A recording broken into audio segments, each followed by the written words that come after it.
안녕하세요. 일본에서 살고 있는 한국인 아마루입니다. 자, 오늘 최저임금에 대해서 얘기를 좀 해보려고 해요. 요즘에 한국에서 시급이 올라가지고 최저임금 때문에 점주분들이나 이 사장님들 그리고 아르바이트나 우리 취직자분들께서 되게 여러모로 논란이 많이 일어나고 있더라고요. 그래서 제가 일본에 살고 있으니까 일본에 대해 이 시급에 대해서 얘기를 해보려고 합니다. 이건 어디까지나 제가 도쿄에서 살고 있으니까 제 주관적인, 제가 도쿄에서 바라보는 일본과 한국의 개인적인 비교예요. 하여튼 이 동영상은 현재 일본으로의 유학을 준비하고 계시는 분이나 지금 유학 중이신 분, 그리고 워킹홀리데이를 준비해가지고 이제 오실 분 참고가 되시기를 바라면서 제가 한번 찍어봤습니다. 2019년도에 들어서 8,350원까지 올랐다고 해요. 작년에 7,530원에 대비해서 10.9% 맞나? 10% 정도가 이제 올라갔다고 합니다. 주유수당을 포함해서는 만원까지도 올라간, 그리고 OECD 국가에서 되게 경계할 만한 수치라고도 하네요. 일본 같은 경우에는 지금 되게 시급 인상이 미비한 수준이에요. 제가 일본에 왔던 그 2015년도 도쿄 시급이 930엔이었나 900 얼마였나 이랬던 걸로 기억하는데 지금은 965엔으로, 물론 한국과 같이 연수도 들어갑니다. 좀 찾아봤더니 기본 한 달에서 한 달 반 정도를 이제 연수로 기본적으로 연수를 하는 것 같아요. 연수 때는 이제 시급보다는 조금 미달한 시급을 받으면서 일을 하는 거죠. 일을 배워야 되니까 일단. 다만 일본에서의 아르바이트 내용을 얘기를 해보자면은 그 한국과는 다르게 일본은 파트별로 이렇게 시급이 다른 곳이 많아요. 하야방이랑 오소방, 시니야 이렇게 얘기를 하는데, 이제 하야방이라는 거는 오전 시간 중에 나온다고 해서 하야이 지칸니 데르, 이래서 하야방이라고 하고, 오소방이라는 거는 이제 오소이 지칸니 데르, 늦은 시간에 나오는 반을 얘기하는 거를 오소방이라고 얘기를 해요. 가게 마감대를 담당하고 있기 때문에 이제 시급의 차이가 나는 부분이 있습니다. 어찌됐든 하야방은 이제 평균 시급을 받는 느낌이고, 오소방은 이제 높은 시급을 받는다고 느껴지는데, 이제 뭐 전부 그런 것은 아니겠지만 대부분이 그렇게 정해져 있어요. 만약 자기가 시급을 1000엔을 받고 있다고 치면은 오소방일 경우 이제 심야 시간대, 이제 뭐 10시, 12시가 넘어가는 시간대의 경우에는 1250엔을 받아야 정상적인 급여입니다. 정당하게 받아야 된다고 노동기준법에서도 이렇게 정해져 있어요. 이 내용들이 대부분 한인타운에서도 이렇게 정해져 있어요. 그 한인타운으로 유명한 시노쿠보나 뭐 이제 한국 가게인 뭐 이케부쿠로나 시부야에 한국 가게가 있어도 거기서도 이제 이런 게 정해져 있다고 보시면 돼요. 한국이랑 일본이랑 비교되는 세 가지를 꼽아봤습니다. 첫 번째로 교통비.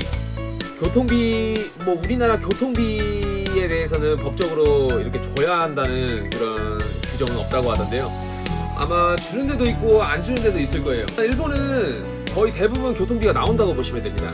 교통비가 비싸거든요. 지하철도 비싸고 버스도 되게 일하는 곳이 멀면 부담될 정도로 되게 비싸요. 예를 들어서 집에서부터 일하는 곳까지 오는 전기권, 그리고 차비 등의 교통비를 주는데요.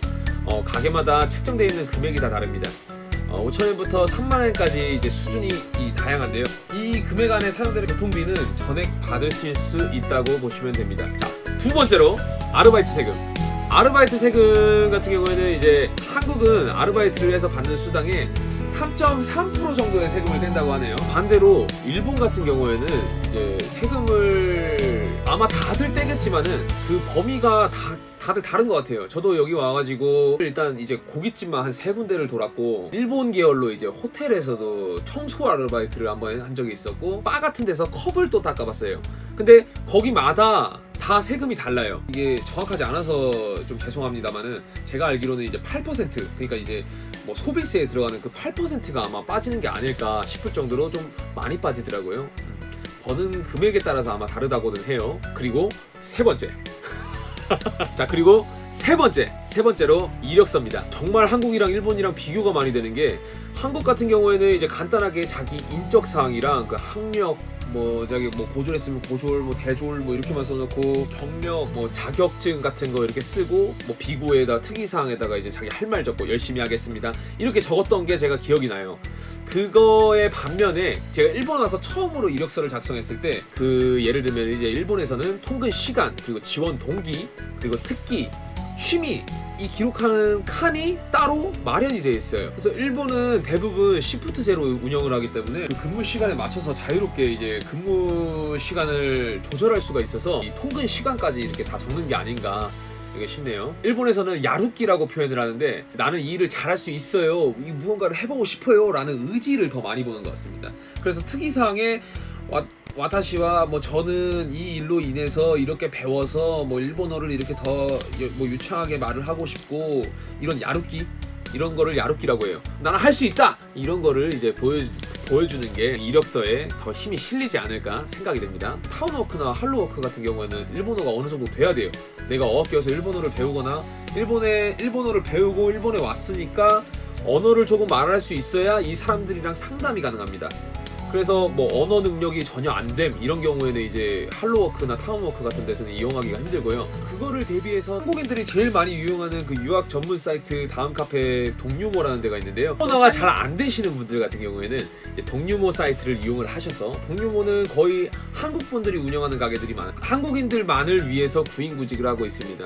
뭐냐면은 일본 애들이 되게 하라는 것만 해요. 우리나라 사람들이 일을 정말 잘하지 않습니까? 일본 애들은 딱딱 정해진 것만 하기 때문에 정말 한국인들을 필요로 하고자 하는 사람들이 많습니다. 한국인들이 말도 통하고 일단 일을 이렇게 하라고 하면은 그 하라는 것에 이상의 값어치를 하고 라고 하니까 일본 애들보다는 역시 우리나라 사람들이 일을 잘하는 것 같아요. 그래서 그 동유모를 이용하시면은 되게 간단하게 구하실 수 있을 거예요. 그 면접 보는데도 어렵지 않으실 거고요. 이력서에서도 그 일본어로 적을 필요가 없어요. 다 한글로 적어가지고 내도 무방합니다. 왜? 한국인이 사장님이니까. 문제는 시급이 되게 다양해요. 이제 1000엔에서 1300엔까지 있는데 그 1300엔은 되도록 그 1000엔에서 벗어나는 금액은 별로 추천드리지는 않습니다. 대표적이라기보다는 이제 시급이 높을수록 그 일하는 강도가 엄청 세다는 거예요. 그건 당연하다고 생각합니다. 시급이 만약에 1200엔, 1300엔 같은 경우에는 이 1000엔을 받는 데에서 비해서 진짜 어마어마하다고 라고 표현, 그냥 엄청나다고 얘기를 할게요. 동유모를 참고해서 이용하시면 될 것 같습니다. 그래서 뭐 간단하게 이렇게 영상 찍어봤는데요. 또 궁금하신 점이나 이제 제가 틀린 점이 있거나 이런 게 있으시다면 댓글로 남겨주시면 정말 감사하겠습니다. 도움이 되셨기를 바라면서 저는 다음 영상에서 뵐게요. 짜나!